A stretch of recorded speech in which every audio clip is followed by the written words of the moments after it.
The moment I saw my name missing from the joint account on my phone screen, I didn't cry. I just stood there in the middle of our kitchen in Oakville, still wearing my coat, my grocery bags still in my hand, and I thought, he actually did it. It was a Tuesday in late October, the kind of day where the sky turns that flat, pewter gray that Ontarians know means winter is serious about arriving.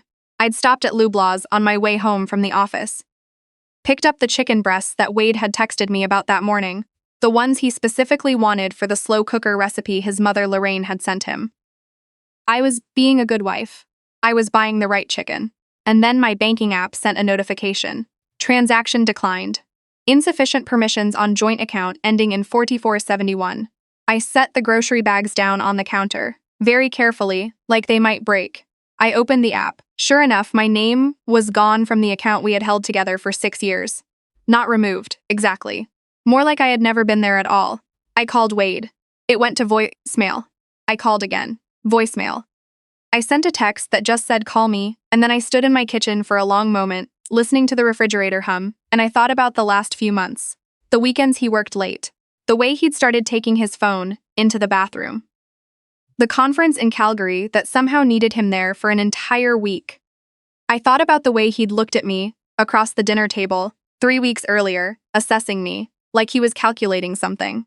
I put the chicken in the fridge, and I poured myself a glass of water, and I sat down. I didn't panic. That surprised me, honestly. I had always assumed that if something like this ever happened, I would fall apart. I'd imagined it, the way you imagine car accidents or house fires, morbidly, just to know where the exits are. I had imagined sobbing on the kitchen floor. Instead, I just felt very still and very clear, like something cold had moved through me and taken all the noise with it. I started thinking practically. My name was still on the mortgage. I knew that for certain, we had refinanced 18 months ago, and I'd signed every document myself at a lawyer's office on Trafalgar Road, with a notary who smelled like coffee and had a framed photo of his golden retriever on his desk. My name was on the mortgage. My name was on the car insurance. My income tax return went to this address. Whatever Wade thought he was doing, he had not thought it through. I opened my laptop and I forwarded every bank statement from our joint account, the last 3 years of them, to my personal email. Then I forwarded them again to an email address I created right then, on a free provider, one that Wade didn't know about and would never think to look for. Then I photographed the screen with my phone, just to have a third copy. I didn't know yet exactly what I was looking for. I just knew that when you're suddenly standing in uncertain ground, you gather what solid things you can reach. Wade came home at 7:30. He smelled like the cold outside and something underneath it. A perfume I didn't recognize, floral, and a little sweet, nothing I owned.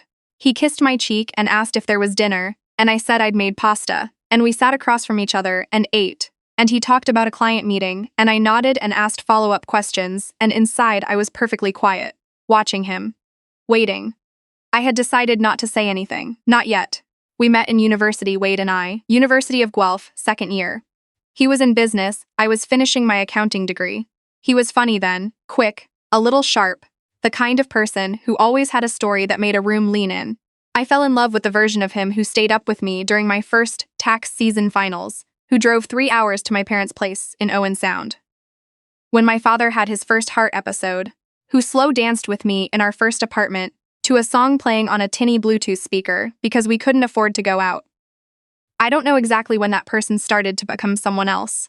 Maybe he'd always been becoming someone else. And I just wasn't watching carefully enough. Over the next week, I watched. And I went through the bank statements. There were charges I didn't recognize. Restaurants I'd never been to, a hotel on King Street West in Toronto, receipts from a spa in Niagara on the lake, on a weekend when Wade had supposedly been at a golf retreat with his colleague Brent. There were e-transfers, small ones, made to a name I didn't recognize. A woman named Tessa. Tessa, I said the name out loud, just once, in my car on my lunch break parked behind my office building in Mississauga, and then I put it away and drove back inside and sat down at my desk and did my job. My colleague and friend Margot noticed something was different about me that week. She stopped by my office on a Thursday afternoon and looked at me the way only someone who has known you for 9 years can look at you, with specific attention, and said, "What's going on with you?" I told her. Not everything. Enough. She set down her coffee and she said, very calmly, "You need to call a family lawyer before you do anything else." Not a friend's recommendation, a real one. Do you want me to find you some names? She sent me 3 by the end of the day. I called all of them and booked a consultation with the one whose assistant was clearest on the phone. Her name was Diane Walsh, and her office was downtown Burlington, and the earliest she could see me was the following Tuesday morning. That weekend, Wade announced he was going to his parents' place in Brampton for Sunday dinner and asked if I wanted to come.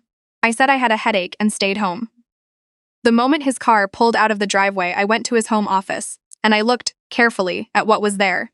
I wasn't sure what I expected to find. What I found was more than I expected. A second cell phone, a cheap prepaid one, at the back of the drawer under some folders. I didn't turn it on. I photographed the drawer exactly as it was, then closed it and left everything where I found it. There was also a manila envelope with a name on it, a real estate agent's name, and a listing I didn't recognize. A condo in Burlington, a purchase agreement, in Wade's name only. He was buying property without me. I stood in his office for a moment. The afternoon was quiet and gray, the way October always is in southern Ontario, and there was a blue jay doing something noisy in the maple tree outside the window. And I thought about 6 years of marriage, of grocery runs and tax returns and Sunday mornings and the slow cooker chicken I had obediently bought him, and I thought, very clearly, very simply, no. Not no as in anger. No's in I see exactly what's happening and it ends here. I photographed the envelope. I photographed the purchase agreement through the envelope's open flap. I put everything back precisely as I had found it, and then I went downstairs and made myself tea and sat on the couch and read my book until he came home. On Tuesday morning, I sat across from Diane Walsh in her office on Brant Street, and I put my phone on her desk and showed her what I had. She was a small woman, maybe 60, with reading glasses on a beaded chain, and the manner of someone who has heard every possible version of this particular story and has long since stopped being surprised by any of it. She looked through what I showed her, the bank statements, the photographs of the condo agreement, the screenshot of my name removed from the joint account, and she said, "You've done well. Most people come in here with nothing."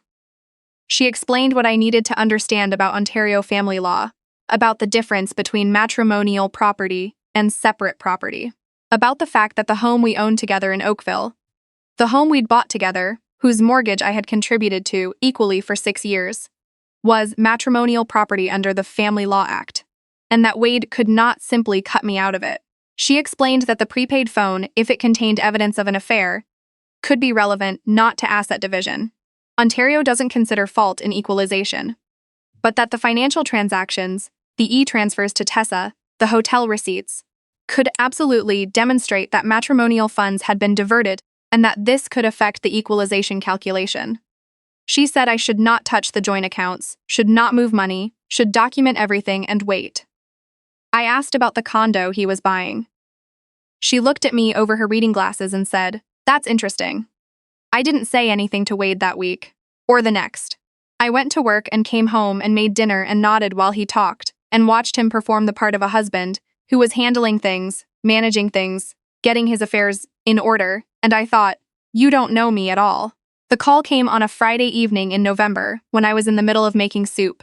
My phone rang and it was a number I didn't recognize, a 416 area code, and when I answered, the voice on the other end was a woman's.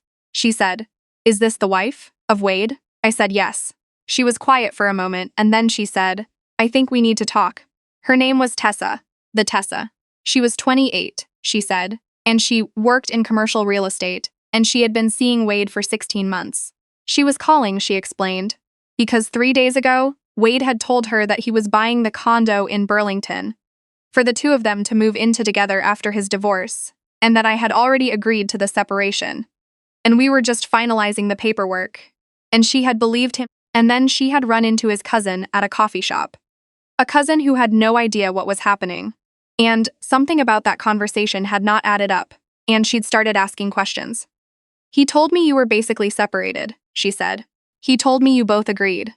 "We never discussed any separation," I said. "We are legally married. I live in our shared home. I found out about you in October." There was a long pause. She said, "Oh God." I felt something shift in me in that moment, not toward her, exactly, but not away from her either. She sounded genuinely horrified. She sounded like someone who had just realized she'd been used as a piece in a plan she didn't know she was part of. "I'm not calling you to cause trouble," she said. I'm calling because I think you deserve to know what's happening. And because I'm furious. I told her I appreciated the call. I told her I was already speaking with a lawyer. And then, very carefully, I asked her one question. Would you be willing to put in writing what you just told me? Specifically, what Wade told you about our marriage. She said yes. The following week, I forwarded Diane her written statement. In December, I moved into my sister Paula's guest room in Hamilton. Not because I had to. Legally, Diane had made clear that I had every right to stay in the matrimonial home and could not be removed from it. But because I didn't want to spend another night in a house with a man who had been systematically dismantling my life while I made his dinners. Paula had a spare room and a big kitchen and a retriever mix named Fig, and every evening she and I sat at her kitchen table and drank tea, and sometimes I cried, and sometimes I didn't, and Fig put his head in my lap, and we watched terrible reality television. And it was, in a strange way, the most honest time I had spent in years. Wade's text when I left was, "I think this is for the best. I hope we can be civil." I didn't respond. Diane had told me to direct all communication through her. What Wade had not anticipated, and this was the part that, looking back, showed me exactly the nature of the person I had married, was that I had my own income. I was a senior accountant at a mid-sized firm in Mississauga. I had my own RRSP and my own TFSA and a credit card in my name alone. And savings I had quietly kept separate since the early years of our marriage. Not out of distrust, I told myself then, but out of the habit my mother Glenda had always insisted on. Keep something that's just yours, she used to say. Not because you don't trust him, just because. Thanks, Mom. What Wade had also not anticipated was Tessa's statement, and what Diane was able to do with it. The statement established that Wade had represented to Tessa that our marriage was over and separation was agreed. That he had been actively misrepresenting our marital status to a third party while simultaneously making financial decisions, including a solo property purchase, that affected our shared estate. Combined with the evidence of the matrimonial funds spent on a relationship I hadn't known about. Hotels, dinners, the spa weekend. Diane had a clear picture to bring to the table. The mediation was in February, in a boardroom on James Street in Hamilton. Wade came in with his lawyer, a man named either Patterson or Patterson. I never was sure, and he sat across from me, and I looked at him and felt almost nothing. Which told me everything I needed to know about how far I had come since that Tuesday in October when I'd stood in my kitchen with grocery bags in my hands and stared at my phone. Diane placed the documentation on the table methodically. The bank statements, the highlighted transactions, the condo purchase agreement, Tessa's signed statement. Patterson or Paterson leaned over and said something to Wade in a low voice. Wade looked at me across the table. Something crossed his face. Maybe he expected to see hurt there, or desperation, or a willingness to negotiate. What he saw was someone who had done her homework. By the end of the mediation, we had agreed. I would receive an equalization payment that accounted for the diverted matrimonial funds. I would keep my RRSP and TFSA intact, and I would remain in the matrimonial home, the house in Oakville, for a period of 12 months while we arranged its sale, at which point I would receive my full 50% of the equity. Wade signed everything. His condo deal fell through, as it turned out, because the purchase had been partly contingent on funds he no longer had access to after the equalization calculation. I found this out from Paula, who found it out from a mutual acquaintance, and when she told me I was sitting at her kitchen table eating leftover soup, and I just nodded and said, "Okay." I moved back to the Oakville house in March. It felt different, not wrong exactly, just no longer mine in the way it once was. I packed his things while I was living there alone. I was very organized about it. I used the labeling system I use at work, actually. Clear bins, labeled in black marker. It helped. I put the house on the market in May. It sold in 9 days, in a multiple offer situation for $34,000 over asking. The agent, a woman named Fiona, who wore statement earrings and had the confident manner of someone who has sold 600 homes and plans to sell 600 more, shook my hand at the end and said, "You should be proud of how you handled this." I split the equity with Wade by e-transfer. That part was almost funny. I had filed, organized, and disbursed everything so efficiently that his lawyer's office called Diane to confirm the numbers were correct. They were correct. I'm an accountant. Numbers are what I do. I rented a one-bedroom in downtown Burlington in June, the top floor of a Victorian on John Street, with original hardwood floors and windows that let in a stupid amount of light on clear days, and a small balcony where I put a chair and a plant that I named Gerald, which amused Paula greatly. I got my own slow cooker, eventually. A nice one. I use it every couple of weeks, actually. A different recipe than Lorraine's. What I know now that I didn't know in October of that year is this. Wade had counted on my fear. He had counted on the version of me that would see my name missing from that account and immediately feel too small and too uncertain to do anything but react. To cry, to plead, to accept whatever terms made the discomfort stop. He had read our 6 years together and concluded that I was someone who would need him more than I needed the truth. That was his mistake. And here's what I've been thinking about since, in the evenings on my balcony with Gerald the plant and a mug of something warm. The moment I sat down at my kitchen table that night, instead of falling apart, was not a moment of unusual strength. It was the result of every small, ordinary thing. Every account I kept in my own name, every instinct I'd listened to, every conversation with Margot, every piece of advice my mother had given me that I had filed away and not examined until I needed it.